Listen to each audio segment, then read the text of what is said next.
Hanzi nevasikana, varume, munorarirei nesu, imi muchinyatsoziva kuti hamutide.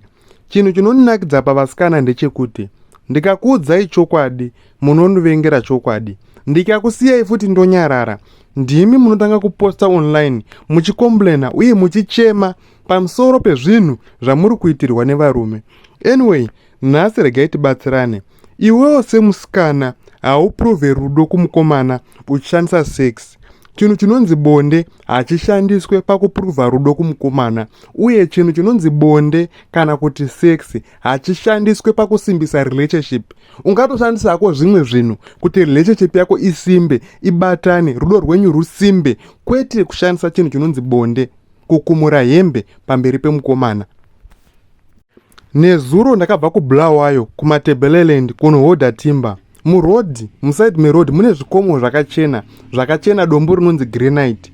Chinoita kuti dombo regranite risadhura kudarika gold inyaya kuti riri everywhere, rinowanika kwese kwese, harisi rare.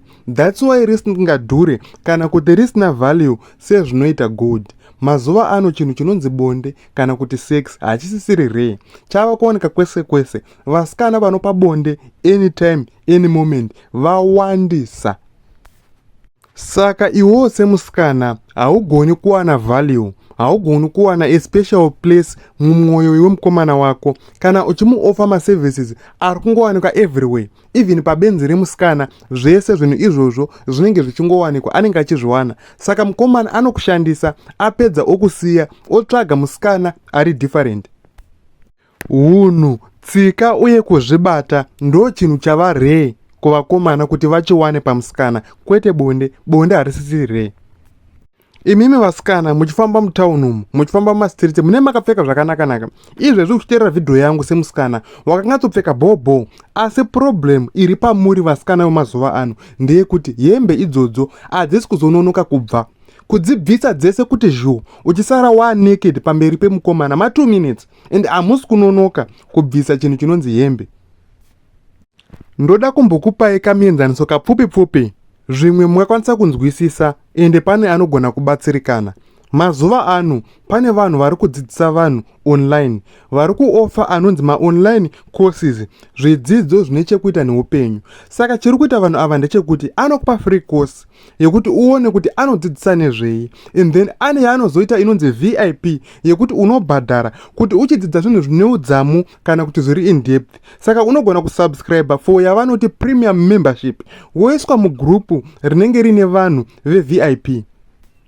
Zvinhu izvi zviri kuitwa nevanhu vari kudzidzisa vanhu zvakafanana nekuhodha online inonzi dropshipping, vanhu vari kudzidzisa vanhu nezvezimura, how to handle business, zvinhu zvekuti haugoni kurana business usina knowledge iyoyo. Saka unofanira kutobhadhara kuti udzidziswe. Ko zvakadii vanhu ava? Obva atanga kupinza vanhu mugrupu reVIP mahara, achitarisira kuti ukaona kunaka kwakaita maservices ari muVIP ndokuti ubhadhare.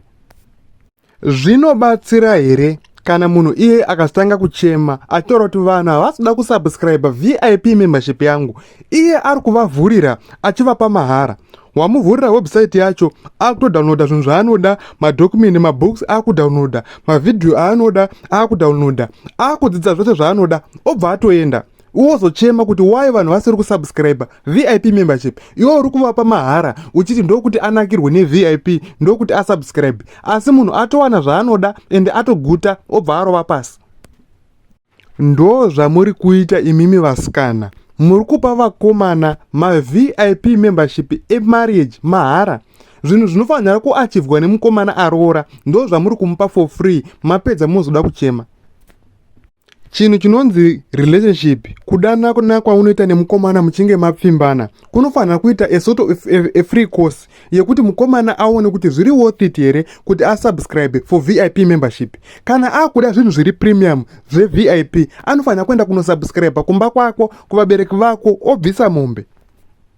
Marelationships enyu kana kuti kudanana kwenyu kunofanira kuva nemuganhu. Handiti uri kuona pafanira kuva nemusiyano wekuti this is a free course yekuti azive kuti iwo semusikana wakamira sei, zviri worth it here kuti asubscribe kupremium membership yako. But imimi hapana kana muganhu, pakangoboka mukomana ari kungosvika achidarikira straight kuVIP, owana mabenefit ari kuda, obva aenda, obva arova pasi. mukomana ngaabudirwe pachena, mukomana ngaamiswe kana akuda zvinhu zvisiri zvelevho rake kuti aiwaka wangu wonaka inini free service yangu inogumira apa. Zvinhu zvawakuda izvi hazvipiwe munhu asingazivikanwe kumusha kwedu, hazvipiwe munhu asina kubvisa mombe kumusha kwedu. Inini ndakakupa free service yekuti uzive kuti ndinoita nezvei, character yangu yakamira sei, ndiri musikana akamira sei, kuti uone kuti unondida here ukwanise kusubscribe for a VIP membership. Manje imimi vacho vasikana vari kuchema ndimuri kusimuka woenda kumba kwomukomana wonomuwachira, wonomubikira, womupa bonde, oshandisa mwiri wako, okusandurudza kuseri nekuseri, zvekuti kumukomana panosara pasina kana kona remuviri wako raasingazivi. Mukomana anosvika pakutoziva nemadheti ako ekuenda kunguva kuti musikana wangu nhasi atori kumwedzi, kufumuka kusvika palevho iroro. Wapedza ozoti iye asina kundiroora, ko chaanenge achada pauri chii chaasina kuwana? Kuti uri kutengesa chikafu, asi chikafu chauri kupakurira munhu kuti ateste kuti aone kuti kutenga, uri muburira chikafu chakawanisa zvokuti anobva atoguta, nzara yacho yobva yapera, ozori komplaina kuti iye havasida kutenga, ada kutengerei, iye nzara yake yapera, iye atoguta kudhara. Ameno. Ane pfungwa dzinonzwisisa anzwisisa, anoda zvekudzidza adzidza. Tosangana muchikamu chinotevera.